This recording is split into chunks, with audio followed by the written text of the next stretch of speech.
Si tu as trippé sur Mytho-Réalité, eh bien c'est de retour en format livre et on vous offre 50 nouvelles légendes urbaines. Pour commander le livre, va sur luduc.ca. Sinon, il y a toujours le Patreon si jamais tu souhaites nous encourager et avoir accès à du contenu. Sur ce, bonne écoute. Andrew, je suis extrêmement content de te recevoir. Merci de me recevoir chez vous, dans ta maison. Veux-tu un câlin là? Ben écoute... Oh, let's go! Ah, let's go!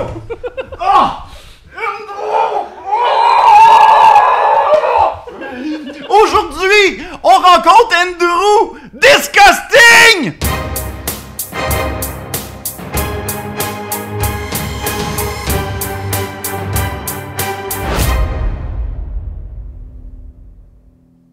J'ai aucune idée si ça a bien sorti cette affaire. J'adore. On va le garder de même. Bonjour tout le monde, bienvenue à Disgusting! On va mettre un titting. Non, c'est Disgusting, tout simplement. Aujourd'hui, c'est très particulier parce que je reçois un ami de longue date que j'avais très hâte de recevoir. On a des passions très geeks ensemble. On s'est rencontrés au cégep, d'ailleurs. C'est l'épisode qu'on va parler aujourd'hui. Nos débuts, la genèse avec le beau Andrew. Allô Andrew, comment ça va? Salut, ça va bien Luc? Merci de me recevoir. Là, ça...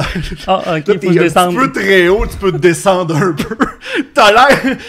J'ai l'impression que bientôt tu vas sortir avec ton costume de cheerleader. Go, Luc, go! C'est clair. Hey Andrew, je veux apprendre à te connaître parce que nous autres de notre côté, on s'est rencontrés au cégep de Shawinigan. Ça s'appelait-tu collège de Shawinigan avant? Ça a changé de nom. Ouais. Ça a changé de nom même 2 fois. Sérieux? Attends, il y a eu le C'est un cégep de Shawinigan qui est devenu un collège de Shawinigan qui est redevenu un cégep de Shawinigan. Là, Shawinigan, arrêtez, là. Là, entendez-vous sur un nom que vous voulez avoir, puis changez plus.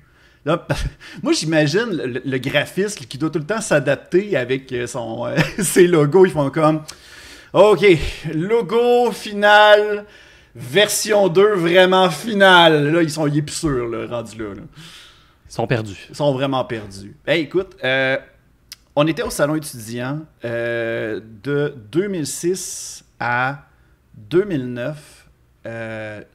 On s'est rencontrés en quelle année? Non, pas dans la première année, deuxième année. Non, parce qu'on a un an d'écart. Là. Toi, t'as Oui, fait c'est un vrai, t'as an, raison. puis moi, je suis arrivé après tel un nouvel arrivant.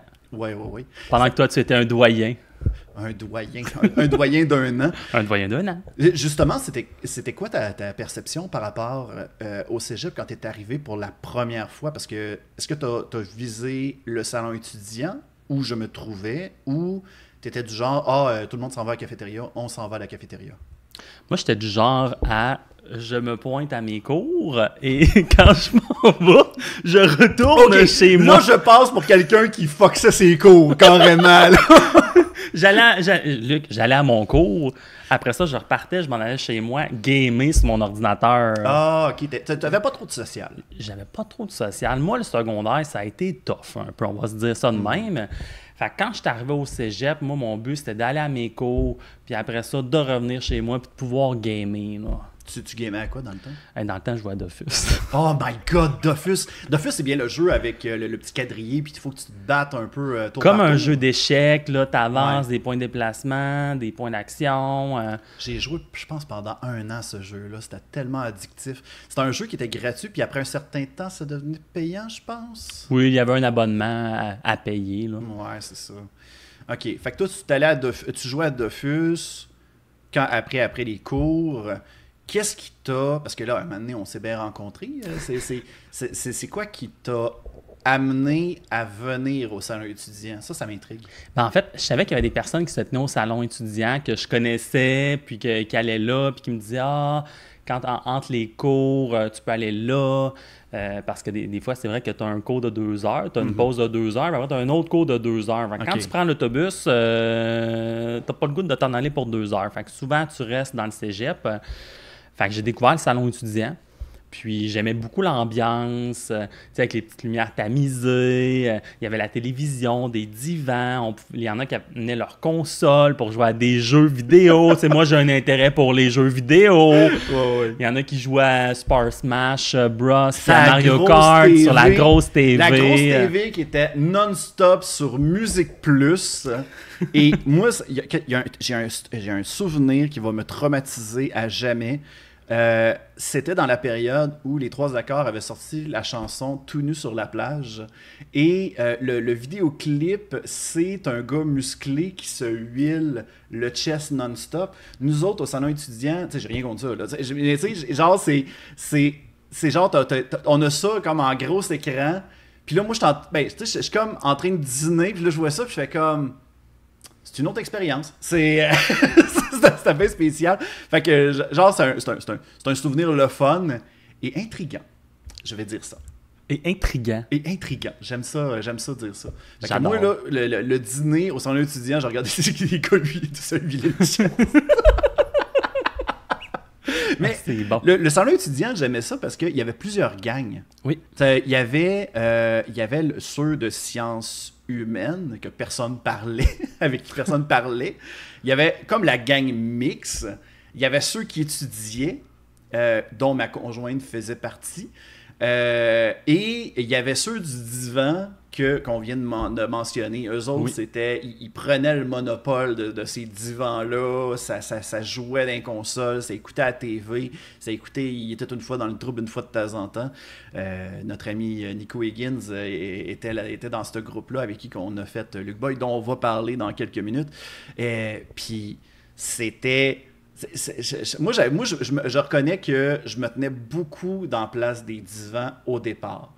Quand j'ai commencé à faire de la vidéo, c'est là où mon cercle d'amis a commencé à évoluer. Puis c'est peut-être à ce moment-là qu'on a appris à se connaître. Ça se peut. Moi, quand je suis arrivé, tu sais, je me tenais aussi au divan, mais je pense qu'on n'a pas nécessairement connecté. Tu sais, il y avait quand même beaucoup de gens, il y avait quand même un roulement un peu. Fait que même si je me tenais là, tu sais, je connaissais pas nécessairement tout le monde. Moi, à ce moment-là, j'étais encore le petit gars gêné du secondaire, là, tu sais, qui n'était pas nécessairement une grande apparence, puis tout ça. Fait que j'étais plutôt réservé. Puis je me tenais aussi dans les tables du milieu, où j'étudiais un peu, je mangeais. Puis j'ai rencontré aussi un petit groupe là, d'amis qui m'ont suivi longtemps. Puis quand il y a eu le projet Luke Boy, je pense que c'est là où on a vraiment plus appris à se connaître puis qu'on a réalisé que tous les deux, finalement, on venait de Val-Mauricie. Oui, c'est vrai. On va à une école secondaire, encore une fois, à Shawinigan. Ouais. Puis c'est là où on a commencé à apprendre à se connaître, à déconner ensemble. C'était vraiment le fun. C'est triste que dans le temps, on savait pas qu'on allait triper ces jeux de société parce que je pense qu'on se serait encore plus tenus ensemble. Vraiment, vraiment. Fait que on va entrer dans le vif du sujet. Luke Boy, pour les gens qui ne le savent pas, c'est un des premiers projets vidéo que j'ai fait au cégep. J'étais avec des amis. C'était l'histoire d'un justicier masqué, une genre de parodie de Batman des années 60, humoristique. Il y avait tout le temps un cliffhanger à chaque fin d'épisode. Puis on a fait ça pendant 2 saisons et demie. Et Andrew t'a fait le fameux commissaire Adrien Laberge. Exact. C'était comment d'incarner ce personnage-là ou bien de te faire demander de venir dans ce projet-là? Mais pour moi, c'était comme une belle opportunité d'avoir du plaisir et de triper en gang. Tu sais, je pense qu'au départ, c'était beaucoup un projet que c'était rassembleur, on crée des connexions avec les gens. Puis oui, tu sais, il y avait le concept derrière ça, Luke Boy, mais tu sais, je sentais que c'était des gens qui côtoyaient le salon étudiant, puis des gens qui gravitaient autour. Donc, c'était vraiment une belle gang. Fait que d'avoir cette possibilité-là, pour moi, c'était comme de créer un lien avec un groupe aussi. Il y avait une certaine appartenance qui est très essentielle au cégep. Puis, sérieusement, moi, je pense que c'est ça qui m'a permis de passer au travers de mon cégep. Parce que, tu l'as mentionné tout à l'heure, tu étais plus tout seul au secondaire, je l'étais également. c'est des opportunités comme celle-là qui peuvent permettre à des gens comme ça de se rassembler puis de déconner ensemble. Tant mieux si le lien s'est fait, là. Exact. Puis tu sais, je pense pas que... Parce que je me souviens que moi, j'ai intégré peut-être plus vers la fin de la saison 1, la saison 2, si je me trompe Il me semble que pas. c'était à partir de l'épisode 6, Quelque chose comme ça. J'étais pas là au tout début de la série. Puis c'est drôle parce que je me suis toujours demandé, si on me l'avait demandé avant, est-ce que j'aurais accepté... tu sais, là, on dirait que j'étais rendu là dans mon mindset parce que j'avais commencé aussi le théâtre, l'improvisation, ce qui faisait que j'étais de plus en plus à l'aise. Si ça avait été à mon jour 1 du cégep, je pense que j'aurais dit non, Luc. Je serais parti en courant. Parlez-moi pas, là! Vous êtes étrange, là! Pourquoi vous avez une cape, monsieur? Je comprends pas! Exact! Mais non, c'est rassembleur. Fait que moi, j'ai beaucoup aimé Y a-tu un tournage ou un partenaire de scène avec qui t'as le plus trippé? Ben, c'est sûr qu'avec Jason, je pense que nos personnages étaient souvent ensemble. Il y avait une belle complicité, ce qui fait en sorte qu'on a connecté tout de suite. Puis, autant à travers nos personnages qu'en dehors aussi des personnages, là. Mais c'est certain que ça a été dans les moments marquants. Je dirais, sinon, il y a un moment de tournage. En fait, il y en a deux. Okay. Le premier, que pour moi, c'est comme gravé dans la mémoire, c'est qu'on a fait une journée de tournage au complet à Val-Mauricie. Puis je me souviens là, qu'il y avait la finale de la saison 1. Oui, c'est la finale de la saison 1. C'était dans le stationnement, puis on faisait un tournage là pour l'avant-dernier puis dernier épisode. Exact, ça a été c'était long, mais c'était le fun. On a eu du plaisir à ce tournage-là, puis je m'en souviens, là, c'était comme gravé, là. Ça avait donné un super de beau résultat. Vraiment. Je pense que j'avais adoré ces scènes-là. Puis le deuxième moment, c'est le... Frappe pas trop ton m'excuse, je frappe mon Depuis tantôt, t'es comme « POW! POW! » Ouais, ça, c'est moi. Il n'y a pas de problème. Ça, c'est moi. Fait que là, on a écouté, on était là, toute la... Là, j'ai besoin d'un marteau, là. Mais allez t'en chercher un, j'ai une quincaillerie pas loin. J'ai besoin d'un marteau, tiens. Le deuxième moment, c'est... Tu l'as encore fait. Misère. Là, je vais m'auto-analyser, Luc. Quand je vais streamer, est-ce que j'ai tendance à faire ça chez moi aussi, puis je m'en rends juste pas compte? Ben, probablement. Peut-être que ton micro le perçoit juste pas. Là. Moi, c'est juste parce que en ce moment, notre trépied est comme... C'est comme une connexion qui est faite avec le micro. Fait que c'est sûr et certain qu'on va ressentir l'affaire. Mais c'est bien correct, il n'y a pas de problème. C'est bon. Je vais essayer de me calmer. Ouais. Le monsieur qui amène son café, il fait comme... Moi, là, j'en ai besoin! Tout va bien! Deuxième moment. C'est un beau segway, ça. Oui. C'est quand on a filmé l'épisode Retrouvailles des années plus tard dans le bâtiment. Je me souviens plus c'est quel bâtiment. C'était la salle communautaire à Shawi. Dans le bas de la ville. Là. Ouais, dans le bas de la ville, pas loin du centre-ville. Exact. Et j'ai une anecdote, je vais te laisser continuer, là, mais j'ai une anecdote par rapport à ça. Puis ce moment-là de retrouvailles, de revoir, là, il y avait beaucoup de gens que ça faisait longtemps qu'on ne s'était pas vus. Fait que j'ai l'impression qu'il y avait aussi une charge émotive reliée à ça, de pouvoir avoir cette occasion-là de remettre notre vieux costume, j'ai envie de dire, de renfiler notre personnage, mais aussi de revoir les gens que ça faisait quelque temps qu'on n'avait pas vus. Là. Donc ça, moi, j'avais adoré ça. Ouais, puis j'avais bien aimé cet épisode de retrouvailles-là parce que tu vois comme... Parce que moi, Luc Boy, c'est très... C'est encore dans mon cœur. Une fois de temps en temps, quand j'ai l'opportunité de le plugger, je le plug. Puis ça s'est même rendu dans le lore de Mytho-Réalité où, à un moment donné, Luc Boy est viré fou carrément. Fait que tu sais, il y a des connexions qui se font à travers des chroniques. Puis c'est vraiment drôle là-dessus. Fait que, tu sais, ce projet-là a une place très précieuse dans mon cœur. C'est sûr et certain que ça ne sera pas un projet qui va aller bien loin. C'était les débuts. Puis c'était la période de test qu'on faisait. T'sais, on s'amusait, on faisait les conneries qu'on voulait faire. On était jeunes, on avait le temps pour ça. C'était fantastique. Puis je pense que ça nous a permis de pouvoir comme faire les délires que normalement on n'aurait pas pu faire. C'était principalement ça. Ouais. Écoute. C'est vrai. Ouais. petite question, parce que là, je sais que la... Ah, je voulais juste dire mon anecdote avant. Par rapport à la salle communautaire, petite anecdote par rapport aux retrouvailles, on avait loué la salle et quand j'avais appelé, c'était un vieux monsieur qui était propriétaire, puis il avait l'air tout croche un peu. Genre, ce qui est arrivé, c'est que quand on l'a appelé, on lui a demandé, on lui a dit c'est combien pour l'après-midi, parce qu'on filmait juste l'après-midi. Et il a fait comme 75$. Puis j'ai fait, ben, c'est parfait, il n'y a pas de problème, tu sais, c'est raisonnable côté prix, tu sais. Là, à un moment donné, il me rappelle c'était-tu la journée d'après ou je me rappelle plus. Il m'a rappelé pour me dire finalement, calculer mes affaires, ça va coûter 150. Puis là, j'ai fait pourquoi la dernière fois c'était 75, pourquoi que ça monte? Ah ben là, monsieur, tu sais, vous savez. Là, moi, j'ai fait, monsieur, vous m'avez dit 75$, je reviens à 75$. Fait comme, ouais, non, ce sera pas possible. Là, il a fallu que je deal. Puis, je pense qu'on s'est rendu jusqu'à 110 comme deal. Puis, même encore là, il y a un dude qui est arrivé pendant le tournage. Il a fait comme, ouais, il faut que vous en alliez, là.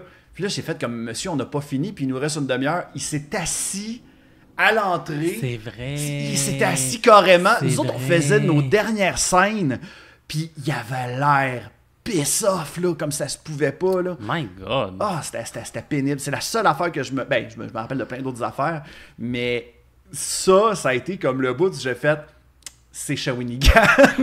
C'est normal. Ah. Je veux revenir par rapport à Luke Boy. La saison, parce que pour les gens qui nous écoutent, c'est une série qui a malheureusement pas terminé. Après 2 ans et demi, j'ai... Là, c'est comme si je suis sur le bord d'annoncer une mauvaise nouvelle. J'ai appris que... Non. Dans le fond, il fallait simplement que je m'étais trouvé un emploi à Drummondville.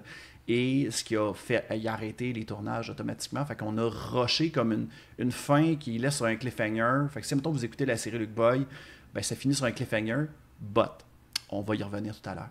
Fait que toi, de ton côté, comment t'aurais voulu que le personnage d'Adrien Laberge finisse? Là, on est dans la saison 3, c'est un maire de la ville, il est un peu imbu de lui-même, OK, il y a quelque chose qui arrivait, mais ça, on l'avait pas filmé, fait que t'es peut-être pas au courant. OK. Fait que moi, je veux savoir comment toi, t'aurais vu la fin d'Adrien Laberge, et je te dis la vraie fin d'Adrien Laberge. Mais voyons! Oh, je connais drôle. la fin d'Adrien Laberge. Tu connais la fin d'Adrien Laberge? Ouais. Ben, c'est sûr que, tu sais, avec l'évolution du personnage... c'était quelqu'un, tu sais, qui était là, qui représentait, mais tu sais, il était jamais là. Tu sais, souvent, c'est des décisions qui étaient prises avec le maire Higgins. Il y avait d'autres personnes aussi qui faisaient en sorte que le commissaire Adrien Laberge était souvent en train de suivre des ordres. Puis, tu sais, fait que je l'aurais vu à un moment donné, tu sais, se remettre en question sur son propre emploi, en fait, de dire, à une année, là, j'ai envie de prendre mon envol, tu sais, en tant que personne. Mais dans saison 3, à la fin de la saison 2, il devient maire parce que le maire Higgins s'est sauvé. Il s'est poussé, puis il a donné la job. Puis dans saison 3, il la reprend pas? Il la reprend pas tout de suite. OK. Fait que c'est ça, t'avais encore... pendant toute la saison 3... T'es genre imbu de toi-même, t'es avec des lunettes de soleil, puis tu fais des Adrian Facts de Adrien Laberge est plus fort, puis on faisait comme des Chuck Norris facts. Mais oui, c'est vrai, on s'est rendu là. Hey, je me regarde, tu vois, moi, il aurait fallu écouter les épisodes avant. Je débloque des souvenirs. On devrait quasiment se faire un marathon à un moment donné où on écoute ça. Mais oui. Toi, moi, puis Nicolas, puis on fait un épisode, on met une track d'audio qu'on rajoute à ces épisodes, ça serait fantastique. Ben, en fait, ce qui fait du sens, c'est qu'il devienne je reviens, là, à quand il devient un peu imbu de lui-même, puis que, tu sais, c'est comme, on prend le rôle. ben je me dis, est-ce que finalement il y a comme une déchéance qu'il y a lieu, puis que ça y monte tellement à la tête que là, de m'amener, ben les gens veulent plus parler de lui, puis là, finalement, bon, ben les gens revendiquent la place du maire, puis que là, finalement, le maire fasse comme, ben là, je vais mettre le feu dans la mairie, tu sais, quasiment quelque chose comme ça, jusqu'à temps qu'il se fasse mettre dehors, puis finalement, bon, ben, il se questionne sur sa vie, là, je le sais pas, tu sais, j'essaie d'y aller dans une direction, mais... Ben, la fin d'Adrien Laberge, c'était que il se fait dire ses 4 vérités par le docteur Xavier Berg, qui est incarné par Jason Jobin, qu'on a mentionné tout à l'heure. Et à un moment donné, il est dans sa grosse remise en question. Le maire Higgins est sur le bord de revenir. Et là, Adrien Laberge revient un petit peu sur terre et il réussit à sauver le maire Higgins d'un acte de violence, on va dire ça comme ça. Il se fait comme... Il est sur le bord de se faire tuer. Puis Adrien Laberge le sauve. Puis il se rend compte à l'éventualité que le métier de maire, c'est pas fait pour lui. Il veut juste revenir à son ancien job, tout simplement. Puis le maire Higgins revient à sa job. Fait que tout revient à la normale, tout simplement.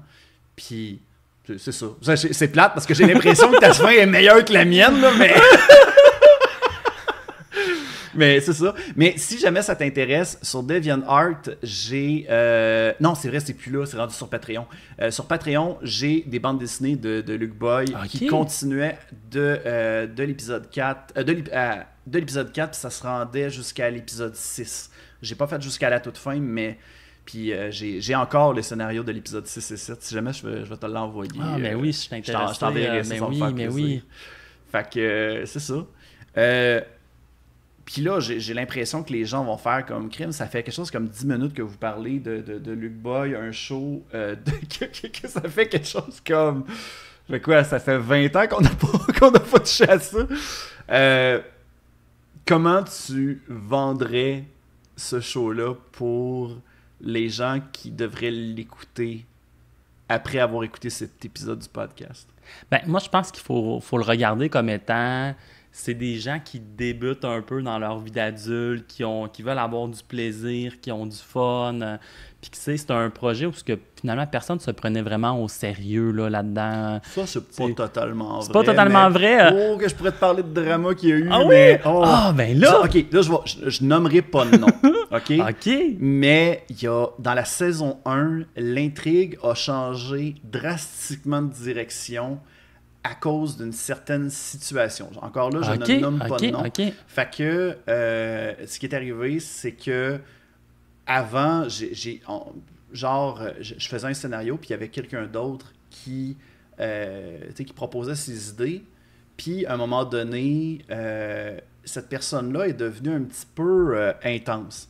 Fait que j'ai décidé de faire, bon, OK, là, ça commence à moins aller dans la bonne direction. Fait qu'on a décidé tous les deux de partir chacun de notre bord. Puis j'ai repris les rênes de Luc Boy pour pouvoir faire mes affaires. Fait que c'est pour ça que la saison 1 est un petit peu caboteuse. C'est un peu The Office. The Office, il faut que tu passes au travers de la saison 1 pour apprécier la saison 2 par la suite. Là. Fait que c'est principalement ça. Je me rappelle que dans saison 1... on avait un bureau, on avait un comité au salon au cégep qui était la bande-annonce et il y a quelqu'un que je nommerai pas encore qui est venu avec ses 2 goons qui a fermé la porte du bureau et qui m'a dit là Luc, là, on va te le dire là, mais tes vidéos sont pas drôles. Mais voyons. Ouais. On m'était arrivé. Moi, j'étais en train... Je me rappelle plus dans quel contexte j'étais. J'étais à l'heure... Ça, c'est dans la saison 1 là, qu'on parle. Ouais, carrément dans la saison 1. Puis j'avais l'impression, à cette visite-là, que j'avais une visite de la mafia. C'était pas si extrême que ça, là, mais genre qui me regardait, puis j'étais comme... OK. Mais c'est parce que ces personnes-là, genre, ils voulaient que je fasse des jokes plus trash. Puis c'était pas mon genre d'humour, tout simplement. Moi, j'étais du genre que, regarde, je trouve que la joke trash, ça peut mal vieillir. Et c'est triste à dire, mais d'un sens, j'ai un peu raison parce que, tu sais, genre, je regarde leur projet eux autres, Puis genre, je suis comme, oh my god, que ça vieillit mal, tu sais.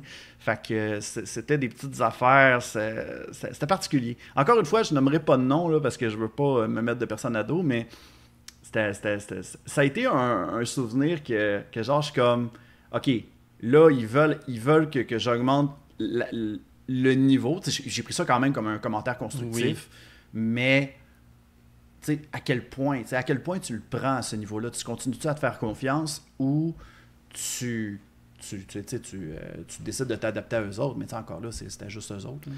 Puis j'imagine que c'est une réalité, c'est qu'on peut retrouver dans plein d'autres domaines. Tu sais, mettons, je pense juste à des streamers qui partent entre autres en groupe, puis que là, de manée, oups, il y en a qui veulent aller vers des directions différentes, les idées, les conflits, puis là, de manée, oups, chacun part sur ses projets. Il y a des groupes d'humoristes, tu sais, que ça arrive, des regroupements de personnes qui, après un certain temps, décident d'aller chacun de leur bord. Puis je me dis probablement qu'à travers tout ça, ben eux, ils ont progressé de leur bord selon leurs besoins, puis toi, de ton côté, tu as progressé de ton bord selon tes besoins à toi. Là. Ouais. Il y a Nico Higg avec qui j'ai repris contact, Nico Higgins, qui m'a écouté en stream à un moment donné et qui m'a dit « My God, que tu as changé parce que maintenant, oui, en effet, mon humour, tu sais, genre, je suis une pine un petit peu plus trash parce que, crime, j'ai évolué aussi. Il y a un certain pattern qui est arrivé entre le cégep et aujourd'hui. Tu sais, il y a une évolution qui a été faite, mais... C'est ça. Aujourd'hui, est-ce que ça aurait été le même genre d'humour? Je ne crois pas. Je pense que j'aurais été un petit peu plus intense dans mes jokes, mais je suis content d'avoir été dans le politically correct auparavant. Je pense que ça me permet d'avoir comme ce projet-là puis de me dire, hey, je peux réécouter ça. Il y a peut-être un ou deux gags que j'écoute puis je trouve ça cringe un peu. Là. Fait que... mais pour le reste, c'est pas si pire. Fait que pour revenir à la question que tu m'as posée, les gens, oui. Si vous voulez écouter Luc Boy, ben peut-être que vous allez voir des jokes cringe.